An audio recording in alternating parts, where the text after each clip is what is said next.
Et le BTC qui peut pumper actuellement sans plaisanter à 13 000 $, voire même plus. On va regarder ça dans cette vidéo et une position de trade également à ouvrir en long. Et également, on va regarder pour ceux qui étaient en short depuis les 12 000, qu'est-ce qu'il s'est passé pour eux. Ou pour ceux qui en sont encore dans ce short-là, qu'est-ce qu'il devrait se passer pour eux. Comment se comporter, comment tout simplement voir ça dans un plan de trading et comment également interpréter ce qu'il s'est passé. Vous allez voir que c'est assez, encore une fois, pédagogique. Et donc, normalement, si vous êtes en tout cas débutant, entre guillemets, vous allez apprendre pas mal de choses et voire même confirmer, mais normalement, ce que je vais expliquer, vous en êtes, en tout cas, vous en aurez conscience.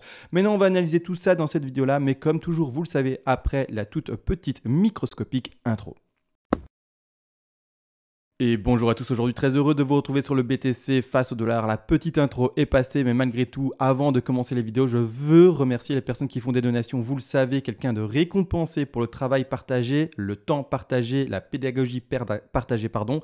C'est quelqu'un qui va continuer longtemps dans le temps. Ça fait déjà 3 ans qu'on est là ensemble. Et vous le savez, en plus de ça, ça fonctionne par donation, par palier également de donation. Et vers déjà les premiers paliers de donation, eh bien, vous pouvez me demander en contrepartie, même pas me demander, mais en contrepartie, point barre. Je vous envoie pour vous remercier à mon tour toutes les règles d'Elliott en français. Je l'ai écrit de manière concise pour que ça soit simple d'acquisition et que par après, vous pourrez également, comme moi finalement, mettre des plans de trading, des points d'entrée, etc., mettre des take profits partiels, etc. par vous-même. Faire également des scénarios long, moyen, voire même très long terme si vous le désirez, bien entendu. Alors je retire ça, pardon, je me suis trompé de touche. Maintenant qu'on a fait l'intro et merci aux donateurs, c'est parti, on part dans le vif du sujet. Premièrement, d'ailleurs, avant de commencer l'analyse du long à ouvrir, c'est-à-dire vers les 13 000 et plus, donc c'est-à-dire au prix où on parle maintenant, on est à 11 500 sur les prix de Bitfinex. Et bien premièrement, ce qu'on va voir, c'est ce qui s'est passé ou ce qu'il devrait normalement se passer pour ceux qui sont encore en short. Je rappelle, on a ouvert ensemble, ou en tout cas on l'a vu en vidéo, on a expliqué le short, on a mis les TP, etc. ensemble, on a ouvert ensemble un short au-delà des prix des 12 000. Donc finalement, sur le top qu'on a connu, donc ici, short ouvert à 12 000 pour les plus rapide et short pour les plus tardifs sur le prix de Bitfinex ouvert à 12 099. Donc grossièrement, ceux qui sont dans le short, ce sont normalement ceux qui ont réussi à ouvrir un short, dont finalement le top. D'accord? Maintenant également une chose, il y a comme toujours des gens qui n'ouvrent pas à 12 000 et qui ouvrent un peu plus tôt ou un peu plus tard parce qu'ils voient la réaction baissière et des choses comme ça, peu importe. Mais normalement, la majeure partie des gens ont dû attendre les 12 000 pour ouvrir leur position de short comme on l'avait vu dans les vidéos précédentes.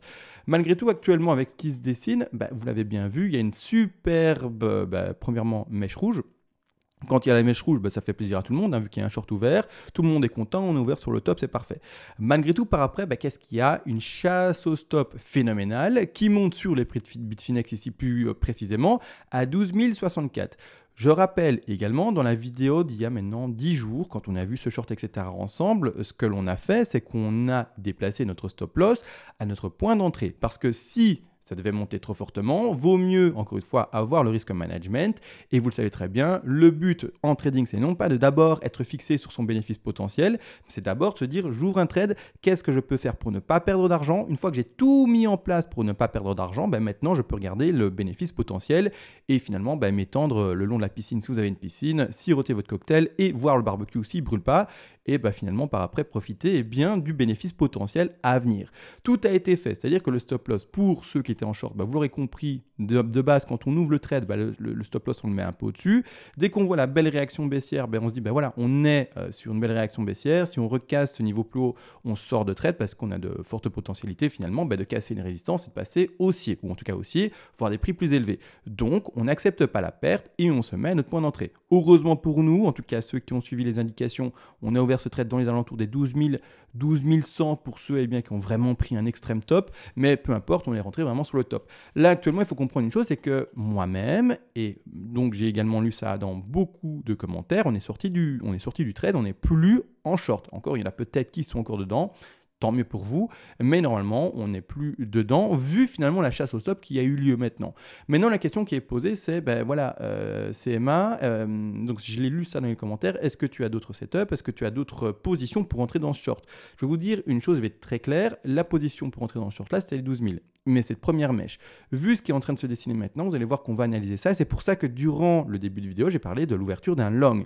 Donc on va regarder ça ensemble. Maintenant, pour shorter, je ne vois pas de setup. setup, je vois quoi actuellement? Et en tout cas, pour par après, eh bien, shorter, si on devait à nouveau shorter ce marché-là, c'est d'attendre la cassure de ce niveau-là. Alors, vous voyez ici la petite mèche, donc finalement, le plus bas qui a été chercher les 10 548 $ sur, je reprécise, les prix de Bitfinex. Pour shorter à nouveau ce marché-là, je vais attendre au moins de nouveau la cassure de ce support-là. Voir après les rebonds, les décomptes qu'on peut en avoir, etc. Voir finalement si on part en impulsif baissière ou si au contraire on continue à dessiner, en fait, vous allez le voir, quelque chose qui finalement n'est qu'une, ou en tout cas que je vais interpréter aujourd'hui, comme une figure de consolidation pour continuer à pumper. Donc clairement, tant qu'on ne recassera pas ce nouveau plus bas des 10 500, tant qu'on n'aura pas des petits rebonds, etc., qui nous indiqueront à ce moment-là, bien entendu, les pics ou en tout cas les petits tops, on pourra réouvrir, comme on l'a fait au 12 000, mais du coup des shorts, tant qu'on n'aura pas cassé ce niveau-là, je n'ouvrirai plus de shorts dans, en tout cas, le contexte qu'on reconnaît actuellement. Donc vous allez me dire, d'accord, du coup, qu'est-ce qui se passe? Qu'est-ce qu'on va faire comme short potentiel? Ou en tout cas, toi, qu'est-ce que tu vois? Et donc, je vais regarder ça avec vous. Donc ici, ceux qui sont également, je rappelle, ceux qui sont et qui ont parvenu à garder leur short ouvert, malgré le fait qu'on ait déplacé notre point d'entrée, ou en tout cas notre stop loss à notre point d'entrée, qui sait, vous êtes peut-être rentré au top, au pixel près, au centime près, et tant mieux pour vous, c'est nickel. Gardez un trade qui est gagnant le plus longtemps possible. Ça, c'est le plus important à comprendre. On ne lâche pas un trade tant qu'il est gagnant. Il est dans le vert, vous êtes rentré sur un top, attendez que vous fassiez invalider, ou alors vous clôturez votre trade, mais seulement et uniquement si vous êtes sûr de vous et que vous n'allez pas regretter. D'accord? Parce que, encore une fois, je le rappelle, on ne lit pas l'avenir. Même si aujourd'hui je vais exprimer, c'est très pédagogique aujourd'hui, vous allez voir, de toute façon, le trade va être mis en place. Mais même si aujourd'hui je vais exprimer quelque chose qui peut potentiellement monter, si le cours, au contraire, il ne m'écoute pas et il dit tes analyses comme d'hab, j'en ai rien à tute, surtout qu'il en a rien à tute, c'est parti, en fait il va peut-être à la baisse. Donc du coup, ceux qui ont shorté les 12 000 et que vous n'avez pas été sorti de votre position, gardez votre position. Parce que, comme dit, la boule de cristal, malheureusement, je ne l'ai pas. Et on place, comme vous le voyez, des stop loss, des take profit partiels et finalement une stratégie de trading et non pas autre chose. D'accord? Attention à ça encore une fois. Personne ne sait où va le cours. Ça, c'est la vérité. D'accord? On peut mettre des plans de trading, on peut faire des décomptes, mais personne n'a cette prétention, j'ose l'espérer, de savoir où va le cours. Ça serait un peu triste d'ailleurs. Et encore une fois, je vous rappelle, si vous êtes dans ce cas-là, il y a des psychologues qui peuvent vous aider ou des choses encore plus profondes si vous le voulez. Il y a même des hôpitaux, etc., qui peuvent vous accueillir si vous pensez lire l'avenir. Malgré tout, nous, on part vraiment ici. Premièrement, je reste pour le moment dans ma ABC, ça on ne change pas, d'accord, en macro. Et également, je vais préciser une petite chose, ici peut-être, et d'ailleurs vous l'avez également pour beaucoup exprimé dans la vidéo, mais je rappelle, on ne change pas de décompte aussi rapidement, en tout cas quand on a un décompte et un plan de trading qui est placé, on prend le temps et de temporiser. Et d'ailleurs c'est pour ça que vous n'avez pas vu de vidéo pendant près de 10 jours, puis 4 jours ou des choses comme ça, parce que je prends le temps, rien ne presse. Il est vrai qu'il y a des gens qui font des vidéos tous les jours pour faire peut-être beaucoup d'audience, mais je vous le dis, moi à 30 000 abonnés, je n'ai plus besoin de faire ça, tout se passe bien pour moi, d'ailleurs c'est pas mon job principal, et donc ne pas faire de vidéo pendant 10 jours ou un mois, c'est des choses que je peux très bien faire, mais malgré tout je fais quand même des petites mises à jour, parce qu'il faut quand même qu'il y ait un suivi, étant donné que je me suis lancé là-dedans assez sérieusement, et c'est tout à fait normal de faire un suivi également pour vous. C'est-à-dire que dans le décompte ici, alors je vais en plus retirer ce sous-décompte-là qui du coup n'a plus de sens, mais dans ce décompte-là, on peut peut-être indiquer ce que je viens de faire. Donc ici, une 2, un sommet de 3, et non pas en fait déjà la sommet de 5. Bien entendu, je voyais ce sommet de 5 là vis-à-vis de la divergence en 4 heures, d'accord, parce que en 4 heures, en fait, il y a une divergence, pardon. Maintenant, j'ai peut-être été sur le RSI et sur la lecture du RSI trop précipité, d'accord, j'ai été trop vite, et peut-être qu'en fait, ceci, la divergence que j'ai lue, en fait, n'est pas malheureusement pour moi, le top de la dernière 5, d'accord, en jaune, mais au contraire que le top de la 3. Alors, c'est assez piégeur, bien entendu, surtout que finalement, ça écrase déjà pas mal de choses, mais j'ai vérifié, ça ne dépasse pas. Et ici, la correction en 4 heures que l'on voit ici à droite, alors j'espère que ça se voit bien, mais le logo, normalement, ne dépasse pas ce niveau-là, donc ça devrait aller, n'empêche. Mais du coup, en fait, il faut comprendre une chose, c'est que pour le moment, même en 4 heures, on ne dépasse pas, et donc on ne dépasse pas, et bien, donc finalement, on n'enfonce pas, pardon, c'est ce terme-là que je cherchais plus précisément, le bas de la 2. Donc, pour le moment, même en 4 heures, pour le moment, on peut rester dans le scénario d'une 4, bien entendu, qui s'arrêterait. Alors, on va en parler ici 2 secondes et voir après, bien de toute façon, les objectifs de la 5 ici. Mais on peut rester là-dedans, ça n'invalide pas.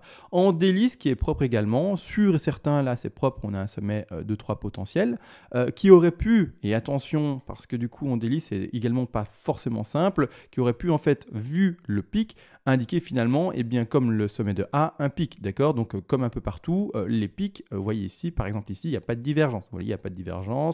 Là, sur un pic en daily, il n'y a pas de divergence. Ici, est-ce qu'il y a une divergence? Là, il n'y a pas de divergence. Vous voyez, en fait, en daily, il n'y a pas tout le temps la divergence. Alors, si maintenant, ça devait nous indiquer une divergence, tant mieux, et ça serait en daily, mais un magnifique signal bear. On prendra de toute manière ici, moi je suis sorti de mon short, comme ça vous êtes au courant, donc ça a été géré, etc. J'ai pas fait de perte, et d'ailleurs on va en parler également dans cette vidéo aussi, un peu plus après, comment interpréter un trade qui est perdant. Est-ce qu'un trade qui est perdant, et attention, pas déficient, c'est-à-dire que vous n'avez pas perdu d'argent, mais un trade perdant, mais qui est clôturé, mais qui n'a pas été chercher les objectifs qu'on avait donnés potentiels pour avoir un bénéfice assez intéressant, comment l'interpréter? Vous allez voir que ma vision, et en tout cas la stratégie que j'en ai, un trade perdant, mais bien géré, est un trade gagnant. Et alors vous allez comprendre pourquoi par après. Bien entendu, je vais venir là-dessus après, mais on parle d'abord de la vague impulsive et on met vite le plan haussier également ensemble. Mais donc en daily, comprendre une chose, c'est que souvent, on voit qu'en fait, il n'y a pas de divergence réelle, d'accord? Quand on trouve un top, donc ici, bon, on ne peut pas le voir en fait, mais quand on trouve un réel top et par après des corrections, en fait, il n'y a pas de divergence, d'accord? Il n'y a pas de divergence. En tout cas là, sauf si j'ai des problèmes d'yeux, mais il n'y a pas de réelle divergence quand il y a les tops, d'accord? Ici, clairement, là, il y a le top. Et puis après, bon, là, de toute façon, là, il n'y a pas de nouveau plus haut, donc il n'y a pas de divergence. Donc voilà, dans les sous-petites bougies, je cherche ces petites divergences, mais je n'en vois pas de réelles. Alors qu'ici, là maintenant, on a un top dessiné en RSI, et là, par contre, on ne peut pas le nier. Il y a une correction énorme, on ne peut pas le nier. Ce n'est pas des petits zigouigouis, c'est un boom, d'accord, en termes de RSI en daily. Alors qu'en plus de ça, sur le cours, au contraire de descendre, il monte. Donc ici, clairement, on peut en plus de voir ça comme une divergence cachée, qui est haussière, clairement cachée. Ah, excusez-moi, j'ai un petit couac, après je vais me renseigner sur Google, j'ai oublié. Peu importe, mais je connais les choses quand même, j'ai juste oublié du nom. Mais ce n'est pas grave, peut-être que je me trompe. Si je me trompe, dites-moi dans la vidéo, en tout cas dans les commentaires, dites-moi, ben non, CMA en fait c'était ça. Bon, c'est pas grave. Mais bref, on voit la divergence, là-dessus, il n'y a pas de problème. C'est une divergence qui est pour moi haussière en plus de ça. Et clairement, du coup, on doit chercher une figure de consolidation dans ce contexte-là. Maintenant, on va regarder ensemble laquelle. Alors, je vous l'ai dit, il est meilleur parfois de temporiser et de ne pas faire des vidéos à gogo et de ne pas faire des vidéos tous les jours parce que sinon, on va chercher tout et n'importe quoi, on va juste se faire mal à la tête. Alors qu'il suffit d'attendre pour avoir en tout cas une réponse plus ou moins claire et quelque chose de beaucoup plus lisible. Quand on est en stagnation depuis 10 jours comme ça, en tout cas depuis le 2 août et que maintenant on est le 12 août, le 11-12, en tout cas cette période-là, et qu'on est toujours à l'horizontale, voilà, ok, on va pas non plus exagérer, c'est comme ces 2 mois ici finalement de construction, c'était assez finalement compliqué, ou en tout cas ennuyeux à vivre. C'est un peu la même chose maintenant. On attend, on temporise, on voit réellement ce qu'il se passe. Alors maintenant en daily, c'est assez grand, en tout cas, donc on va passer en 4 heures pour avoir plus de facilité de lecture. Et ce que l'on peut voir, tout simplement également, c'est que pour le moment, on retrouve notre pas de figure de correction, notre rebond potentiel par rapport d'ailleurs au plus haut ici, et puis maintenant, même en 4 heures également, des plus bas. Donc c'est-à-dire que ce que je vais indiquer à l'écran, c'est premièrement mon Fibo. Alors vous allez voir que je mets beaucoup des Fibos, ça de toute façon c'est tout à fait normal, mais je place mon Fibo à la racine, je vais au plus bas de ma mèche, je l'étends finalement au pic connu précédent, et ce que l'on voit pour le moment sur le retracement baissier, donc la correction du mouvement haussier qui est initié depuis maintenant plusieurs mois, ce que l'on peut observer, c'est qu'on va chercher l'objectif des 61,8% de Fibonacci. Un bel objectif de rebond bien entendu. Également une chose est sûre, c'est que ici, je décompte, ou en tout cas je décompterais potentiellement 3 vagues baissières et pas 5. C'est-à-dire qu'on serait dans une WXY, d'accord? Attention, on peut admettre la WXY tant qu'elle ne dépasse pas les retracements de 100%. Si elle dépasse les 100%, ce n'est plus une WXY, c'est que c'est autre chose, une flat, autre chose, peu importe. Mais c'est-à-dire que quand vous mettez votre Fibo, je prends mes raccourcis, je ne les prends jamais, ça c'est grave. Mais voilà, quand vous prenez votre Fibo, en fait, on ne peut pas, pour valider une WXY, dépasser les 100%. D'accord? Donc, qu'est-ce que ça veut dire? Eh bien, je vais l'écrire. C'est-à-dire qu'on peut potentiellement déjà voir maintenant ceci. Une W, une X, une Y, boum. Un retracement qui va presque chercher les 100%, mais ça existe pour les X, donc là-dessus, il n'y a pas de problème. Une baisse en 3 qui est pour le moment, bien entendu, pas validée à 100%, étant donné que pour le moment, on n'a pas pété, vous l'aurez compris, les nouveaux plus hauts. Malgré tout, il y a déjà un trade maintenant à prendre, avec, vous allez voir, un risque qui est, lui, de 3%. Donc, on va regarder ça ensemble. Un petit risque de 3%, étant donné que on va mettre, bien entendu, par rapport à ceci, le point d'entrée potentiel. D'accord? Ici, je vais le dessiner, le point d'entrée du coup. Hop, ici. Au prix, imaginons que vous êtes à ma place, vous voyez ça maintenant, vous êtes derrière votre PC, voilà. Donc, on va estimer qu'on entre dans ce trade-là au moment où j'enregistre à 11 491 dollars. C'est ça, 11 491 dollars que je lise correctement. On met bien entendu son stop par rapport au nouveau plus bas qui est vu et spéculé comme le bas d'une Y, hein, X vers la blanche en Y. Ce qui nous met, je suis désolé, je devrais changer la couleur d'écriture mais qui est écrit en blanche. Ce qui nous donne ici un risque exposition par rapport au stop loss de 3,42%. Même le stop loss, on le fait quand même un peu légèrement dépassé. Comme ça, on a quand même le bruit, on accepte parfois les doubles bottoms. Même si les doubles bottoms, ce n'est pas du tout ce que je privilégie, mais n'empêche, ça nous fait, si on déborde un peu, les 3,70. Maintenant, par après, on va regarder finalement le ratio que l'on peut reconnaître haussier pour ceci. Bien entendu, le ratio sera plus ou moins intéressant. On va regarder ça ensemble, parce que là, du coup, je le construis avec vous. Et on va regarder quel est le ratio et si oui ou non c'est intéressant. C'est-à-dire que si on part dans ce contexte-là, d'accord, attention, ici clairement, je place, alors ça va pas être facile pour moi, j'ai passé en daily, pour ancrer, c'est plus facile quand on a tout le temps une time frame un peu plus élevée, donc je passe en daily pour avoir plus de facilité, je place ma racine, je vais au sommet de ma une, je place, donc on voit la flat ici, il y a une énorme extension sur la 3, hein, en fait si on se met dans ce contexte-là, on le place à la fin, pour le moment, spéculer tout simplement de la structure et on va voir les objectifs haussiers. Alors, c'est-à-dire qu'en plan de trading, il faudra que vous mettiez, et c'est comme ça, et c'est un plan, il n'y a pas à dire oui, mais j'ai pas envie ou quoi que ce soit, vous mettez les TP qui seront indiqués au FIBO donné et vous laisserez votre trade ouvert. Bien entendu, plus longtemps, avec une proportion de ces trades faible, si on allait au-dessus des TP, ou en tout cas des 3 TP que je vais donner. Donc ici, on va mettre un premier TP, premier objectif, comme toujours, ça ne change pas, c'est pas plus compliqué. Le premier TP, donc c'est-à-dire bel et bien le premier take profit partiel pour ceux qui ne connaissent pas finalement ce petit raccourci que j'utilise, c'est-à-dire ici des zones de vente d'ailleurs, parce que vous le savez, en fait, on a l'achat et finalement l'ouverture du trade qui doit se faire, d'ailleurs au prix donné. Donc on est déjà dans notre première zone finalement, je vais zoomer après pour qu'on comprenne. En fait, si vous ouvrez en fait, votre trade maintenant, on est déjà tout proche du premier TP. Maintenant, c'est assez court, hein. Je vois mal une 5 s'arrêter là, mais c'est-à-dire que c'est un peu compliqué. C'est un peu compliqué étant donné que le trade est ouvert juste là en dessous, hein. Vous voyez là où on est au prix, d'accord. Et le premier TP, s'il est ouvert maintenant, hein, d'accord, si vous allez voir plus tard, tant mieux, prenez votre premier TP à 100. C'est-à-dire que vous allez déjà devoir prendre un tout petit TP maintenant à 100. Alors ça veut dire quoi? Ça veut dire que du coup, le bénéfice sera tout petit sur ce premier TP-là. Mais encore une fois, je rappelle, c'est vrai qu'il sera clairement tout petit.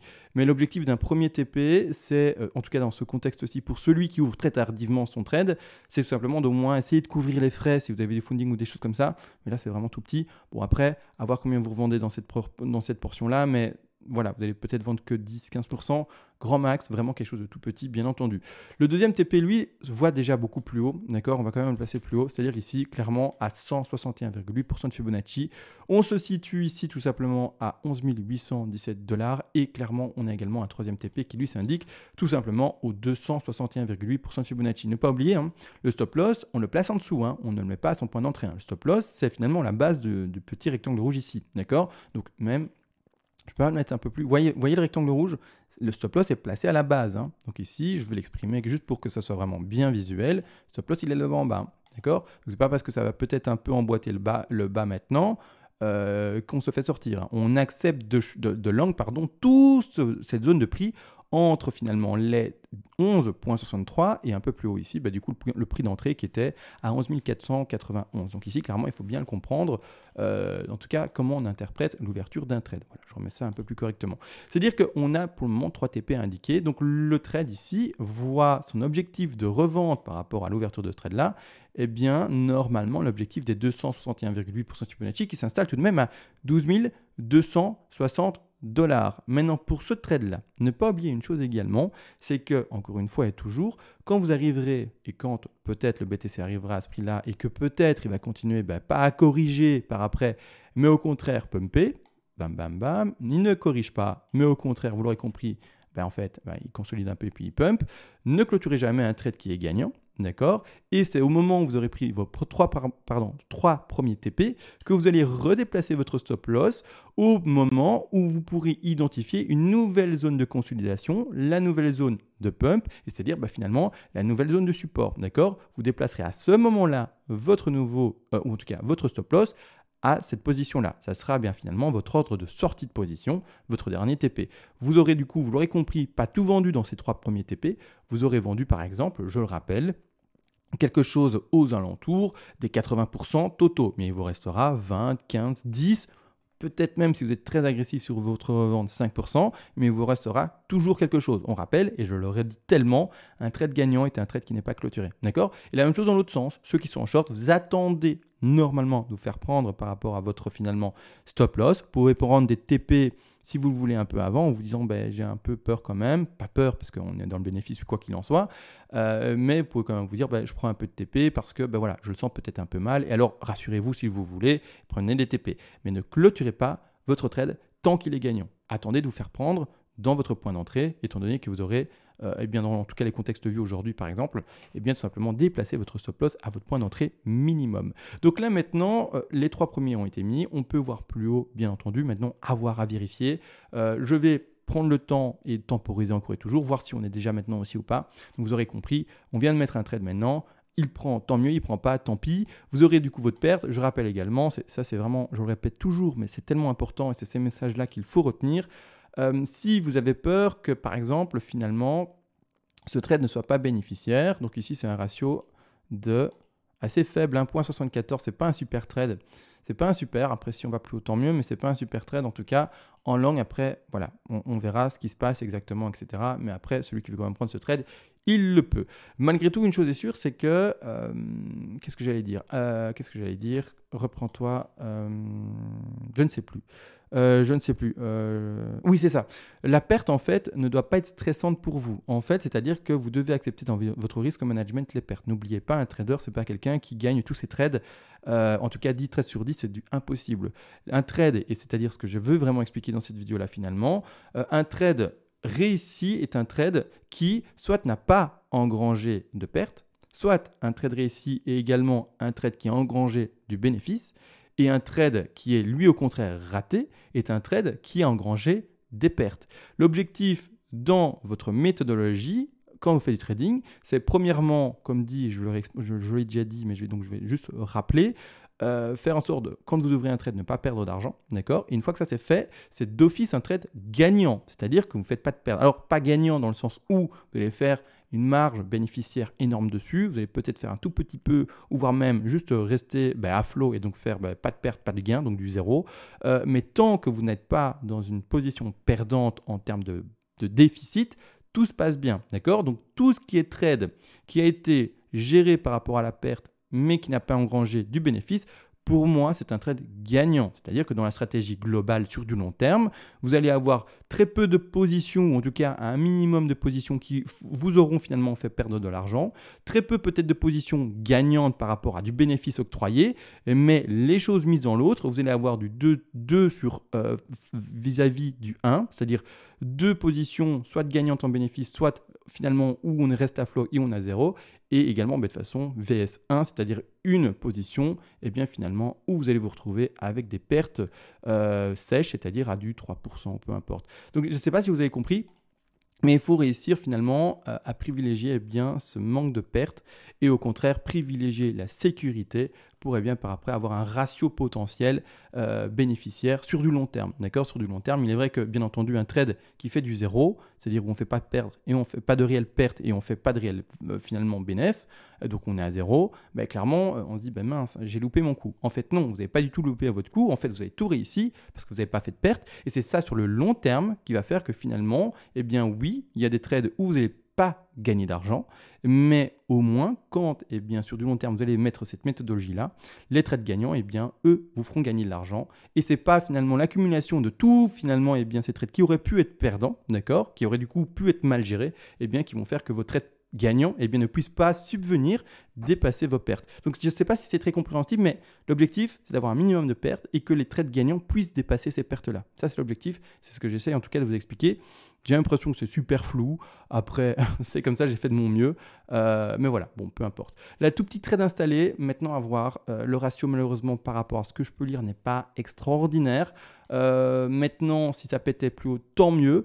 Mais pour le moment, j'ai un peu du mal à avoir forcément des objectifs beaucoup plus élevés. Vraiment à voir, à construire. Comme dit, je vais temporiser, voir qu'est-ce qu'on construit potentiellement en time frame plus petite. peut-être même en horaire, voir qu'est-ce qu'on construit. Pour le moment, on n'est nulle part, hein, d'accord, on va pas s'amuser à décompter ça, mais clairement, voir ce qu'on décompte maintenant, voir si oui ou non ce appel est bien le plus bas, etc. etc. Temporisons les amis, il n'y a rien qui presse. En tout cas, pour le moment, il n'y a rien qui presse, bien entendu.